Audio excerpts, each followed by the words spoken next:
Ce programme vous est offert par Illico Cash.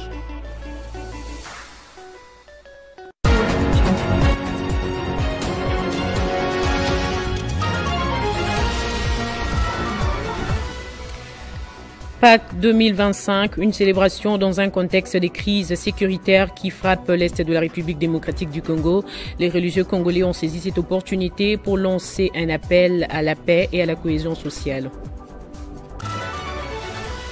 La 9e édition de l'Expo Béton 2025 a connu des panels dans différents secteurs, focus sur les secteurs de l'emploi avec la certification des compétences, éléments à suivre tout à l'heure.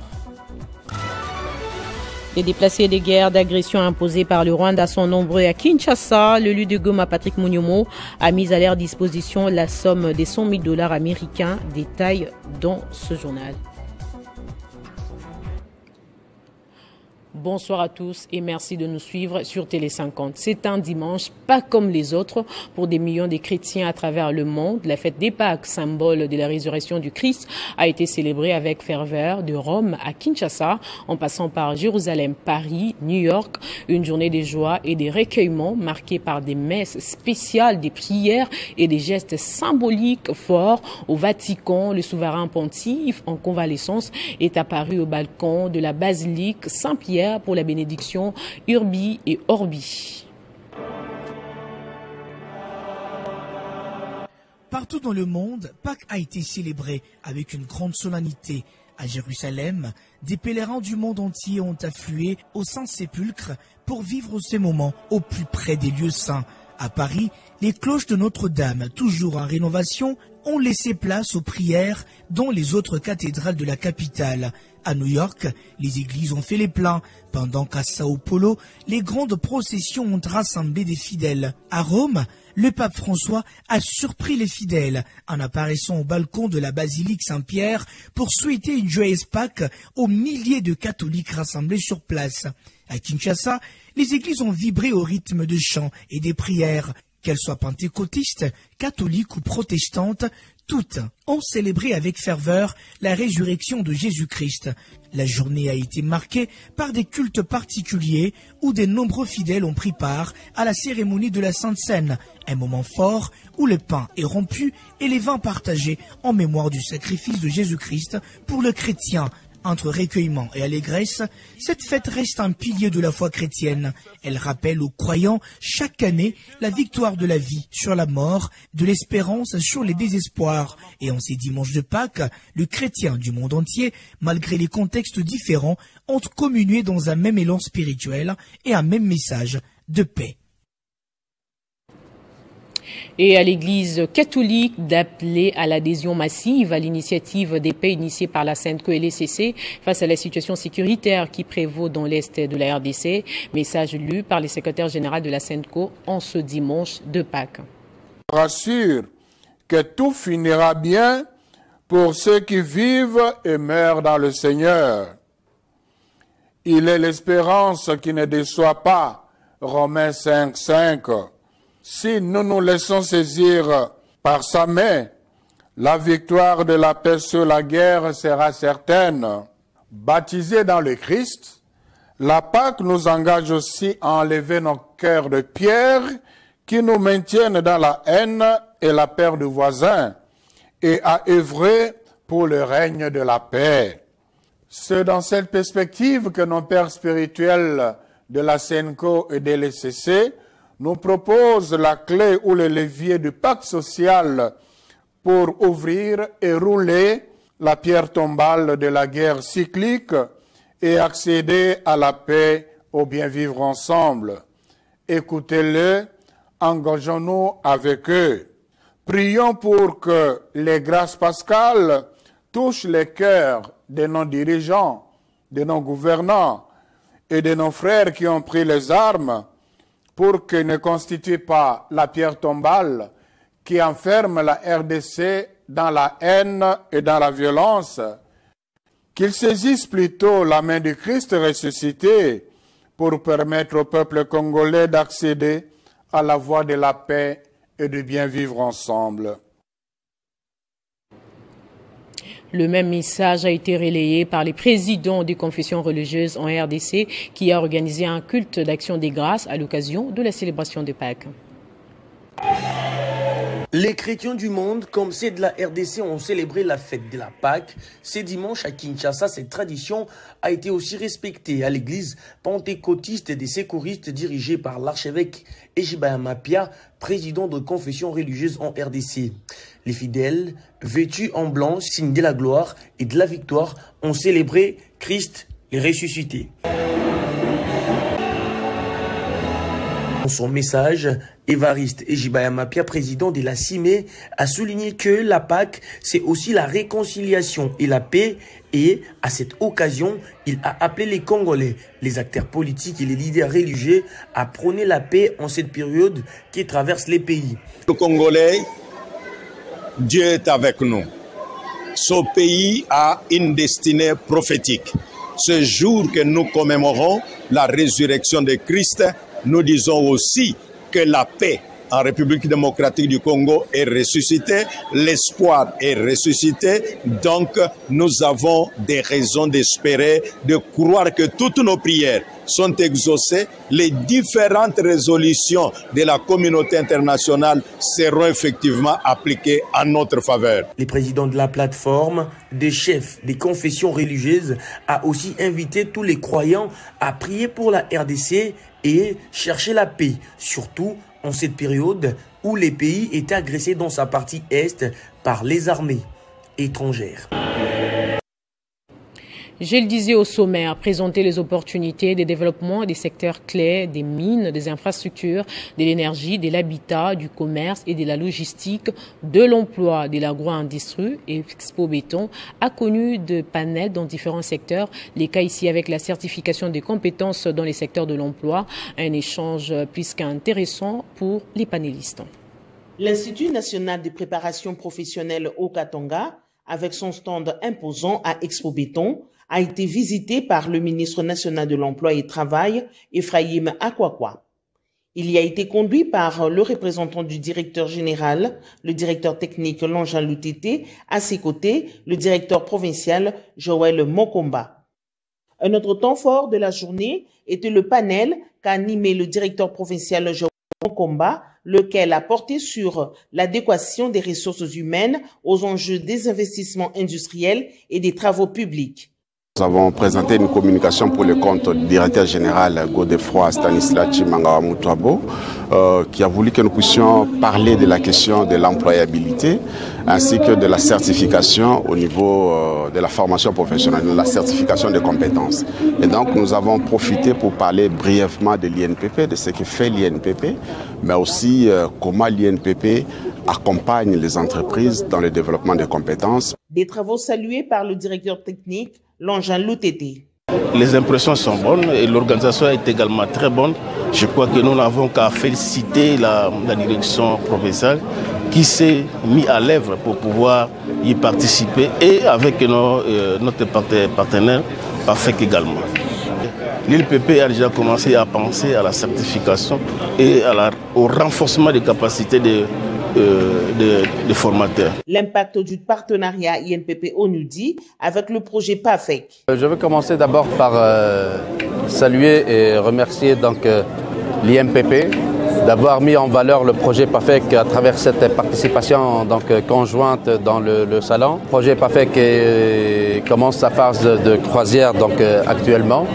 Avec le démarrage très prochain des formations à partir de la semaine prochaine. L'investissement humain et industriel par la formation professionnelle, une réalité à l'INPP. La 9e édition d'Expo Béton à Lubumbashi a été également marquée par la journée porte ouverte au public. Occasion pour les présidents d'Expo Béton, les sénateurs Jean Manissa Saïdi, de visiter les stands, notamment celui de l'INPP au Katanga. L'événement annuel d'Expo Béton a ouvert ses portes le 16 avril 2025 à Lubumbashi. L'Institut national de préparation professionnelle avec la thématique « L'apport de la formation professionnelle pour le développement du corridor Sud-Sud et la création de la classe moyenne en République démocratique du Congo » a marqué sa présence avec son stand érigé et ouvert au public. Venu visiter la direction provinciale de l'INPP au Katanga, le sénateur et président d'Expo Béton, Jean Bamanissa, a été reçu par le directeur technique Longin Lutete.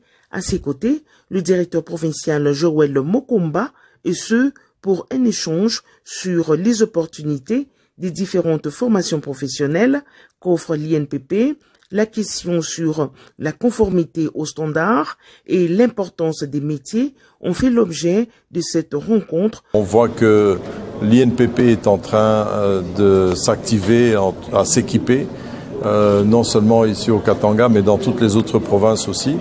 Mais ici, il y a un besoin qui est criant de la main-d'œuvre locale, de la main-d'œuvre bien formée et bien certifiée. Et donc, dans le cadre du bâtiment, nous encourageons et nous-mêmes, en collaboration avec l'INPP et le club de BTP et la Chambre de métier, nous avons déjà les termes de collaboration pour pouvoir certifier ceux qui sont dans le métier de la construction. Le directeur technique Longin Lutete, représentant le directeur général de l'INPP, de renchérir. Le travail que l'INPP est en train de faire dans l'accompagnement de la formation qualifiante est très importante et également au niveau des entreprises. Il y a un effort que nous sommes en train de faire pour ce qu'il vient de dire, pour la certification des formateurs. L'INPP, source de développement par la formation professionnelle. La démarche holistique amorcée par le président de la République, Félix Tshisekedi, pour le retour d'une paix durable dans l'Est de la RDC a été saluée, tout comme l'initiative liée aux consultations de tous les acteurs politiques et ceux de la société civile pour leur implication en vue de la formation d'un gouvernement d'union nationale. Le haut représentant du chef de l'État, Tony Kankou-Chitou, exhorte la classe politique à l'unité et à la reconstruction, ainsi pour l'émergence du pays. En ce temps où la souveraineté de la République démocratique du Congo est menacée, le haut représentant du chef de l'État, Tony Kankou-Chitou, ne cesse de lancer l'appel à toute la classe politique congolaise, de la majorité au pouvoir comme ceux de l'opposition. Davantage, il appelle à l'unité et à la cohésion nationale, comme le souhaite le chef de l'État à travers les consultations nationales. En tout cas, je salue l'initiative de son Excellence, M. le Président de la République, chef de l'État, qui est une très bonne initiative parce que tout tourne autour aujourd'hui de la cohésion nationale. Et face à l'agression rwandaise, il fallait se mettre ensemble. Comme les Bangala disent, quand Moni de Gonazo Bundanzela, au continent, nous, après vous allez régler vos problèmes. Donc, on doit d'abord se mettre ensemble, on doit chasser l'ennemi, et après cela, on peut discuter des problèmes liés à la gestion de la République. Mettant en avant-plan l'intérêt national, la patrie et la bonne marche du pays, Tony Kankou-Chitou invite les opposants à surmonter les divisions et à répondre à l'appel du chef de l'État Félix Antoine Tshisekedi Tshilombo. Lance un appel aujourd'hui à tous les opposants. Déjà, la majorité de la classe politique, si pas toute la classe politique, a été consultée. Et donc je pense que le conseiller spécial est en train de préparer son rapport à remettre au chef de l'État. Mais en attendant, moi je lance aussi un appel à l'opposition non armée qui s'est opposée à cette agression rwandaise.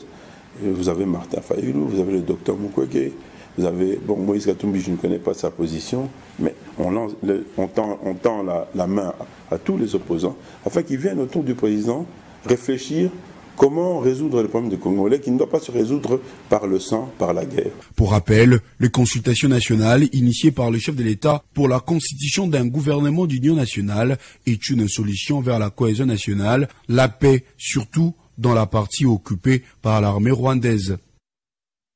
Les déplacés des guerres d'agression nous imposées par le Rwanda sont nombreux à Kinshasa, vivant dans des conditions difficiles. L'élu de Goma a mis à leur disposition la somme de 100 000 $ américains. Question de soulager tant soit peu les problèmes qu'ils font face. On parle de plus ou moins 1500 déplacés réunis à Chaubeuse. Il s'agit d'une valise contenant 100 000 $ américains apportée par le député national élu de Goma, Patrick Monyomo, accompagné de son épouse, pour remettre aux déplacés de guerre de Goma et Bukavu qui se retrouvent à Kinshasa. La cérémonie se déroule dans la salle Chaubeuse. On a mis des petites coupures pour nous faciliter, n'est-ce pas, les dépenses. Merci. et vous donner à tout le monde. Je serai avec vous et je vais sortir les derniers pour que je me rassure qu'il a montré à l'Ibada.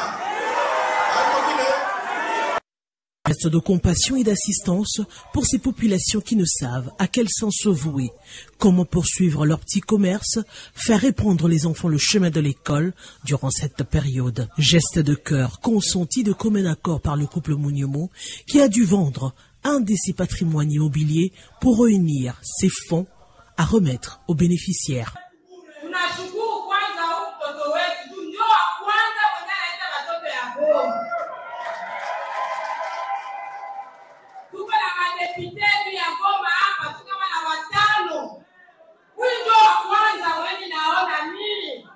Sur l'ensemble des fonds qui ont fait un total de 200 000 $ américains, Patrick Munyomo a réservé la moitié, dont les 100 autres $1000 américains, aux déplacés de Béni et des Luturi qui vivent également la même situation. Je suis votre député national. Je n'ai pas de frontières pour rencontrer le président de la République. Et par rapport à tout ce que nous sommes en train de traverser ici, vu l'urgence, je suis obligé de solliciter une audience afin de lui soumettre aux préoccupations. Parce que c'est lui le décideur. Il y a lieu ici de saluer cette initiative venant d'un élu national et le souhait serait que d'autres également emboîtent le pas. Rendons-nous à présent au Lualaba. La gouverneure était encore sur le front spirituel contre l'agression rwandaise avec ses supplétifs du M23 AFC en participant de manière remarquable à la veillée pascale en la cathédrale Sainte-Barbe et Sainte-Éloi. Fifi Masuka Saini était en toute humilité dans la symbiose avec la communauté chrétienne de l'église catholique romaine diocèse de Kolwezi pendant plus de 4 heures dans une célébration eucharistique intense conduite par Monseigneur Richard Kazadi Kamba. L'autorité provinciale a encore imploré la puissance de l'Éternel Dieu pour appuyer les vaillantes forces armées de la RDC, les patriotes résistants Ouazalendo et le président Félix Tshisekedi dans leur sacrifice inestimable pour la pacification de la partie est de la RDC. En toute humilité, toute blanche vêtue, symbole de la lumière, de pureté de cœur et de résurrection, la gouverneure du Lualaba a poursuivi avec son combat devant l'Éternel Dieu, en symbiose avec la communauté chrétienne de l'Église catholique romaine diocèse de Kolwezi. Dans la nuit de samedi 19 avril, Marie-Thérèse Masuka Saini a participé à la veillée pascale en la cathédrale Sainte-Barbe et Sainte-Éloi de la capitale provinciale du Lualaba. L'évêque du diocèse de Kolwezi a axé son homélie sur le livre de Luc, chapitre 24, verset 1. Monseigneur Richard Kazadi Kamba a exhorté les fidèles à ressusciter avec Jésus-Christ qui a vaincu le péché et la mort par sa crucifixion. Il les a également exhortés à prier pour que le Seigneur Jésus-Christ restaure la paix dans la partie orientale de notre pays. Célébrer la Pâque, c'est manger aussi l'agneau pascal. Prendre part à la table du corps et du sang de Jésus. Et en cette vigile où notre espérance à tous est renouvelée, permettez-moi de vous inviter à prier sans relâche pour que la paix soit donnée au pays en guerre et particulièrement à notre pays.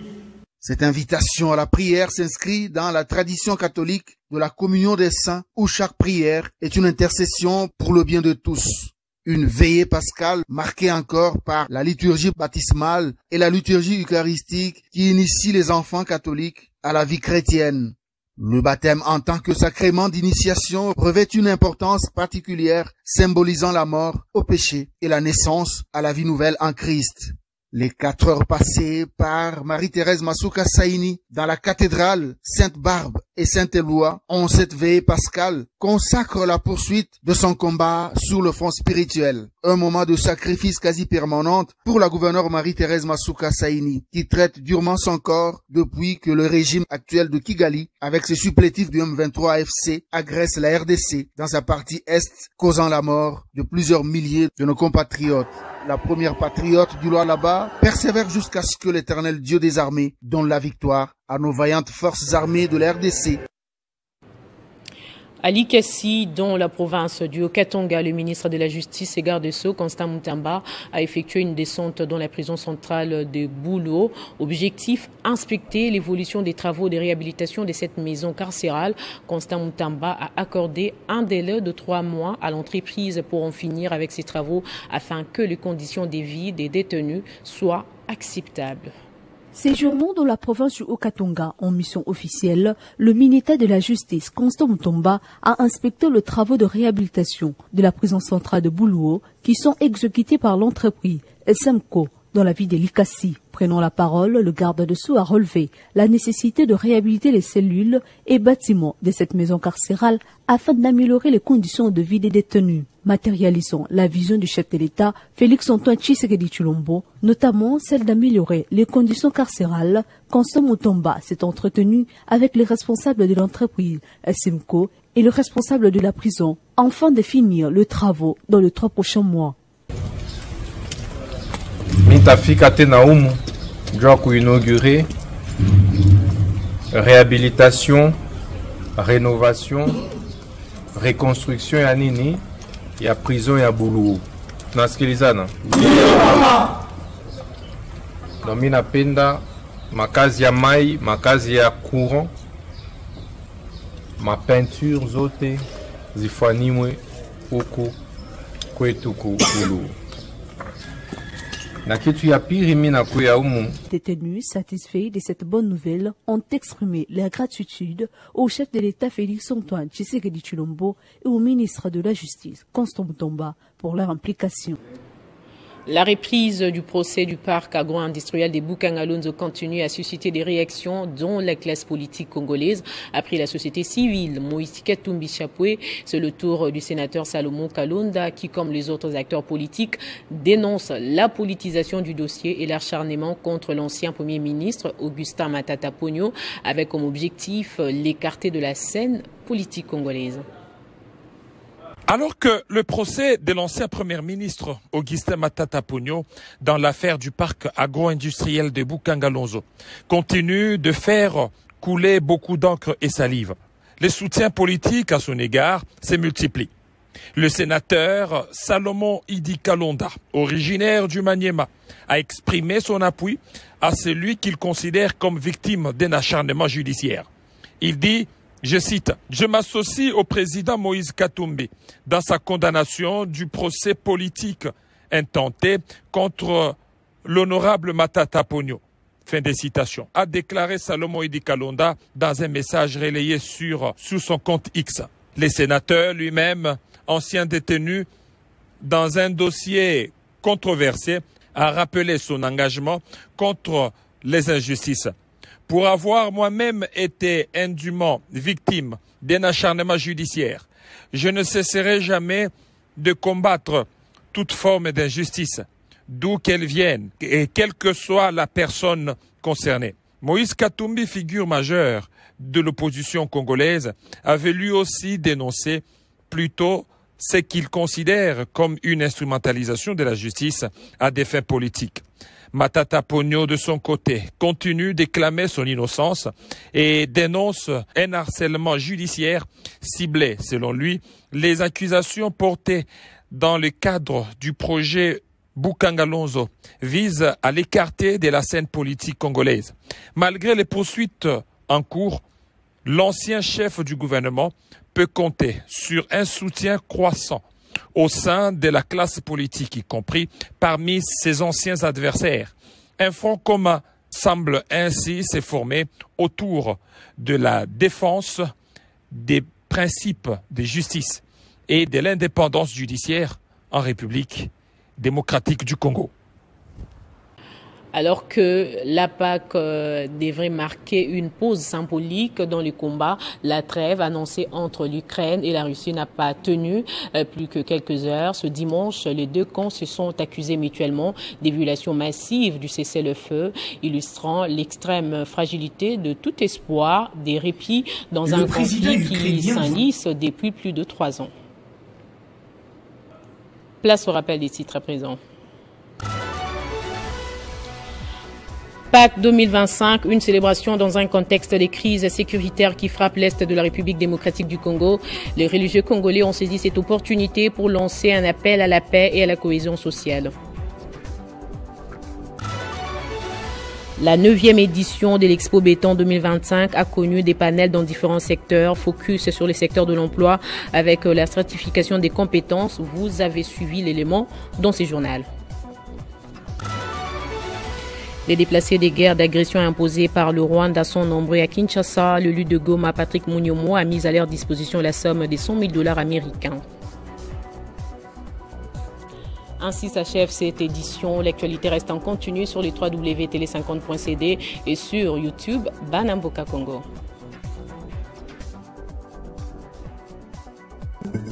Retrouvez toute l'actualité en continu sur www.tele50.cd.